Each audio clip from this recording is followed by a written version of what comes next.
We're working bee yards today that are a little different than most of our outfit. They're unique in that they're never allowed to get big. We are constantly taking nukes out of them and then regrowing them and splitting them again. I can't remember the last time this yard of bees was full strength. They overwintered in these single-story boxes as nukes from the last fall, and when they got big enough we harvested those nukes and sold them as overwintered nukes, and with the frame or two of brood that was left behind we restarted them with a caged queen, and when that grew up over about 3 or 4 weeks we harvested it again and sold it and restarted it again with another queen. This, I think, is the 4th round of nukes this year out of this yard of bees. These nukes were started right here about 3 weeks ago with 2 frames of brood and a frame of food and a 1-gallon bucket and a caged queen. I fully expect most of them to be ready to go and move on to the next location.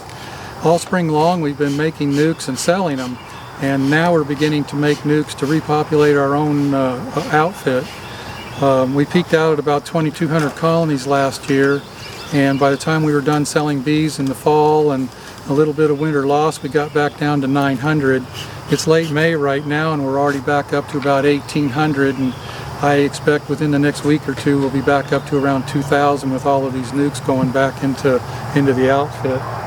Anyway, we're here to look at the nukes first, make sure which ones took and are ready to go. Then we'll look at the colonies, check them, see if they need feed or anything.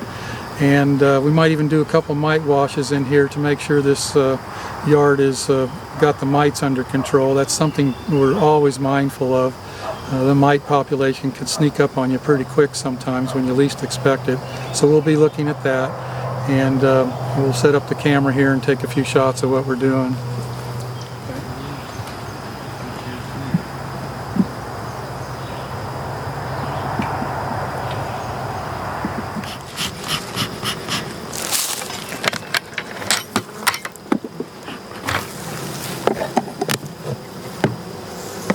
I always look at the lid to make sure the queen's not on the lid. Looks fine.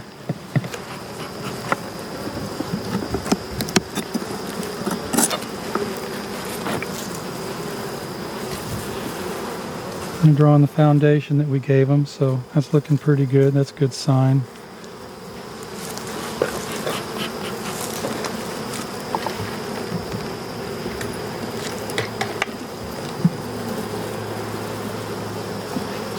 Looks good.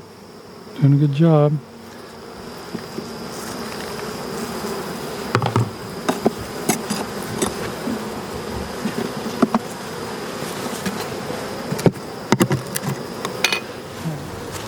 This is our mite checking kit.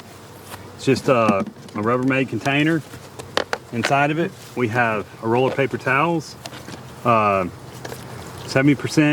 isopropyl alcohol, a half-cup scoop, and the easy varroa mite check. Inside of this, you've got, of course, the cap here, but you've got the roll barrel there, and inside the roll barrel, not sure how quite, there you go. Inside the roll barrel, you can see 2 lines. The lower line is how far you fill the alcohol up to, and the second line is the bees. If you use a half-cup scoop, that should be 300 bees, which should take you to that second line up to the top there. And you always want to make sure that you clean these out really good so that you don't have any varroa from the previous colony, so that you get an accurate check. So I'm going to go ahead and fill this up.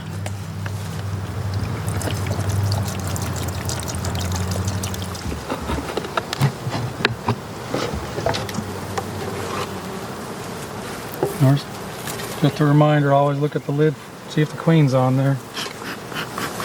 I try to find the queen in this colony to make real sure that we don't accidentally shake her into the mite wash thing. I try to find a frame of open brood for Jessie to look with. You want to use open brood because that's where the highest concentration of mites on the bees will be. The reason that is that the mites are smart enough to know that they should hang out on nurse bees, because that's where they'll be in proximity to cells that have the potential for them to get into at just the right time before they get capped over. And that's where they'll stay and hide until it gets capped, and then they'll reproduce.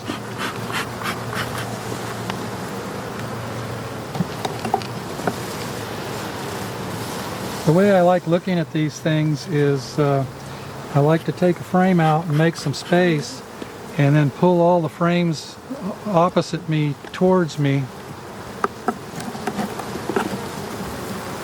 And I like to work from that side of the box towards me.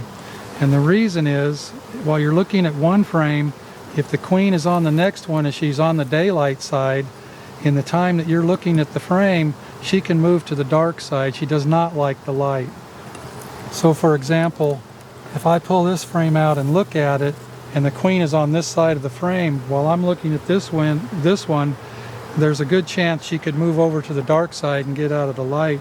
So as I look at a colony, and I start from the other side, every time I pull a frame out, I'm immediately looking at the dark side of the frame. See, I'm instantly looking at the dark side of the frame. You'll find, if you pay attention, you'll find that the queen will be on the dark side more times than she'll be on the light side.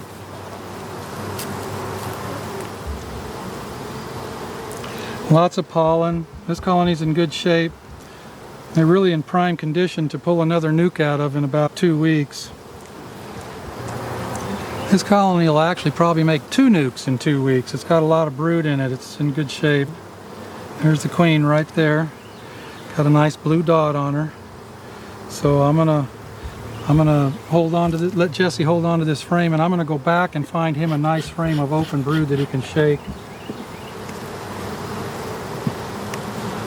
That's the perfect frame. It's full of larvae and eggs and a little bit of everything, so I'm going to let him shake the bees off of this frame. I'm going to go ahead and take the frame and gently shake it into the Tupperware.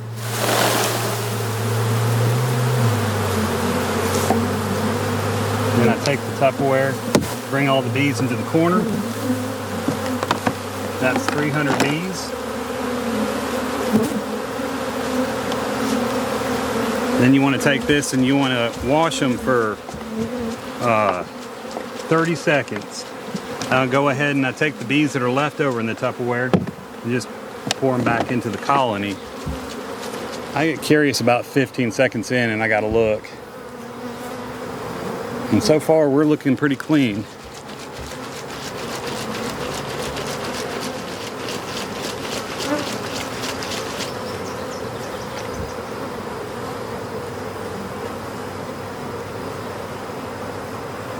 And we are clean. I don't see any varroa in this colony. I gotta chime in for a moment here. That doesn't mean that we are absolutely mite free. I know better than that. It just means that the infestation rate is quite low.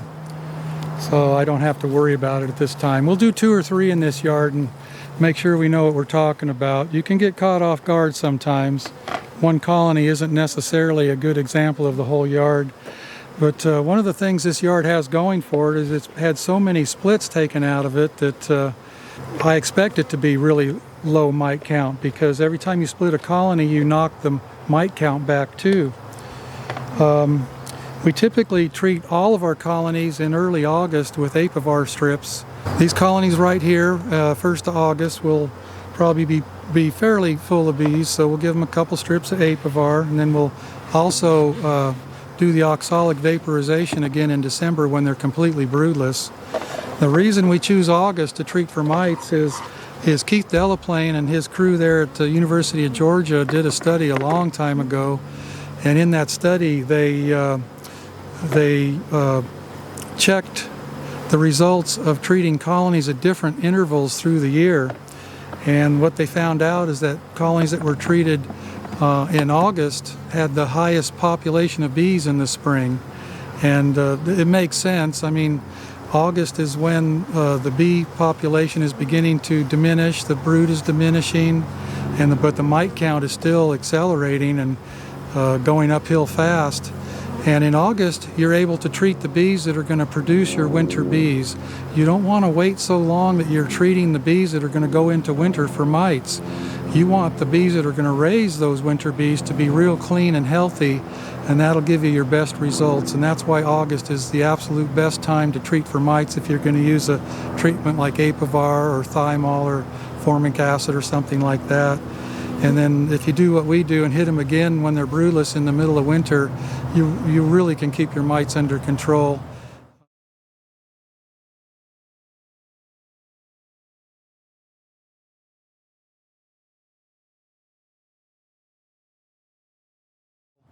I'm going to say something very odd. I've been doing this long enough to remember what it was like before mites existed in our bees in the United States.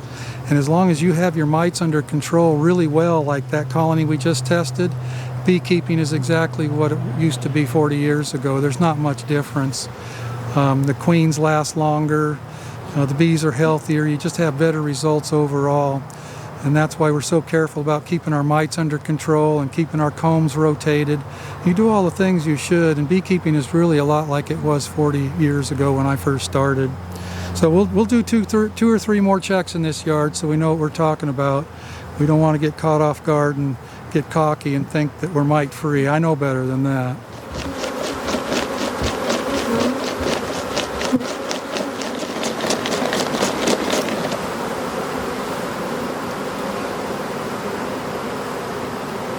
Just one and 2 stingers. That's a good percentage. One mite in 300 bees is less than a 1% infestation. That would be a third of 1%. That's a good place to be. I'm happy with that. Here's another one of our nuke producing yards. All it's done all season is produce nukes for us. I think this is the 4th go around. It's late May. In 2 weeks or so we'll do another round. We feed the mother colonies continuously to keep them drawing foundation. This is another yard that we consider a nuke production yard. It's 48 colonies, and all it's done all season long so far is make nukes for us, and it will continue to do so. These are some of the nukes we were looking at yesterday. We moved them in here after dark last night along with a few other locations. We're going to transfer all the nukes into 10-frame deep boxes and give them a 2-gallon bucket of feed. We'll put a bear fence up here before we're done.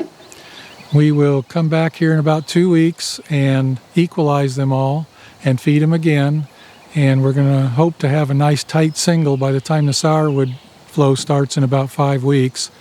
I think it'll work okay. If it's a good year and Mother Nature cooperates, we should make some sourwood honey. This is a wonderful sourwood location. Sourwood's good honey. It's worth going after.